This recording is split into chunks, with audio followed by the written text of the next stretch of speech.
As the Roman legions advanced into the hostile territories occupied by the Quadi during the frigid winter of 174 CE, the soldiers wrapped themselves in heavy cloaks against the biting cold.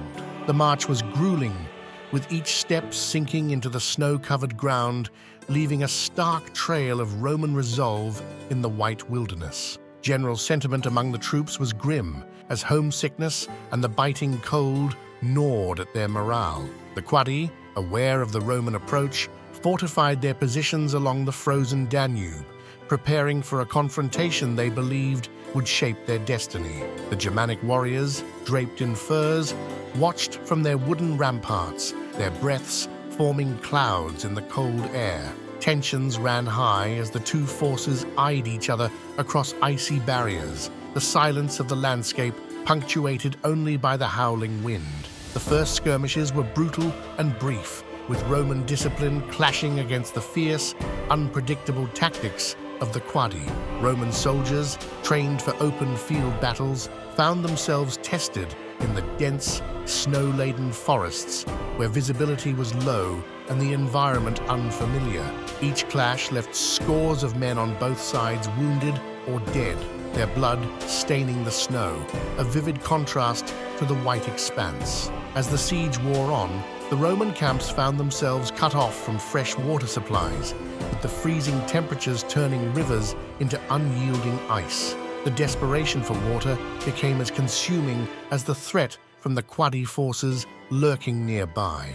Soldiers' throats parched, and their strength waned as dehydration took its toll, the situation growing dire with each passing hour. In the encampments, Roman soldiers, many of whom were newly converted Christians, fell to their knees in prayer, beseeching any divine power for salvation from their plight. The atmosphere was charged with a mix of hope and despair, as even the staunchest soldiers began to question their fate. Marcus Aurelius, observing the suffering of his men, shared in their prayers, his stoic philosophy tested by the cruel whims of nature. Unexpectedly, as if answering the collective plea of the legion, dark clouds began to gather overhead, casting an ominous shadow over the battlefield. The Quadi looked up in alarm, their eyes wide as the first drops of rain pierced the heavy silence of the waiting armies. Roman soldiers, their faces lifted to the sky, welcomed the rain like a benediction, their relief palpable in their cheers. As the heavens opened, what began as a drizzle soon turned into a torrential downpour, filling helmets, shields, and every available container with life-saving water. The Romans rejoiced, their spirits buoyed by this unexpected deliverance, which they deemed a miraculous answer to their prayers. The Quadi, on the other hand, were disoriented by the sudden change in weather, their movements hampered by the muddy, slippery ground. With their thirst quenched and their resolve strengthened by what they perceived as a divine sign, the Roman soldiers organized a counterattack. The rain had invigorated the men, washing away the weariness of the siege and infusing them with a renewed sense of purpose. They marched forward, their shields slick with rain, as they formed tight formations, ready to exploit the Quadi's confusion. The battle that ensued was fierce and decisive. The Romans, their strength restored, fought with a ferocity that matched the storm's intensity. The Quadi, struggling against both the elements and the emboldened Roman legions, found themselves overwhelmed, their lines breaking under the relentless Roman advance. As the storm cleared, the battlefield was a testament to the Roman tenacity and the perceived miracle that had turned the tide. Bodies of fallen warriors from both sides littered the mud-soaked ground, a grim reminder of the war's brutality. The Romans set up camp on the conquered ground, their victory attributed as much to their military prowess as to the timely intervention of the rain. In the quiet that followed the battle, Marcus Aurelius penned his reflections on the day's events, interpreting the rain as a symbol of nature's indomitable will, which could either challenge or champion human endeavors. His writings, later compiled in Meditations, pondered the role of divine providence and human agency in the face of adversity. The emperor's thoughts were a mix of gratitude and philosophical inquiry, seeking to understand the deeper meanings behind the day's miraculous outcome. Back in Rome, News of the victory and the miraculous reigns spread through the streets, greeted with celebrations and religious fervor. Churches and temples saw an influx of the faithful, giving thanks for the safety of their soldiers. Yet for many, the celebration was tempered by mourning, as they remembered those who had not lived to see the miracle. The event, termed the Miracle of the Reign, bolstered the Christian community within the Roman army, their faith having seemingly been validated by divine intervention.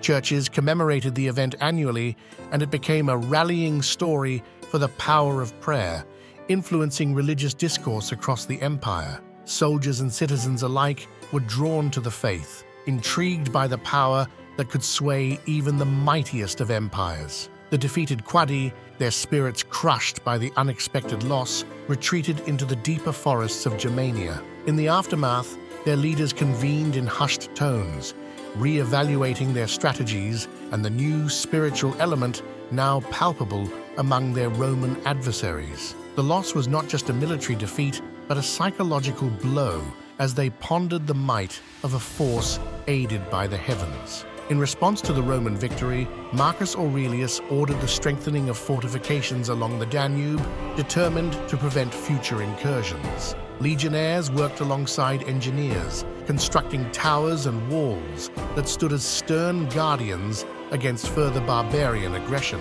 The landscape along the river transformed, marked by the scars of construction and the determination of an empire to maintain its borders. The Roman military command, analyzing the siege and the subsequent battle, made strategic adjustments to their tactics and supply lines. Recognizing the vulnerability caused by supply cutoffs, they developed more robust logistics supports to ensure that troops were well provisioned, even in the harshest of conditions. The ordeal by the Quadi had provided valuable lessons in the logistics of warfare and the importance of morale among the troops. For Marcus Aurelius, the victory was not just a military achievement, but a personal testament to the virtues of stoicism under pressure.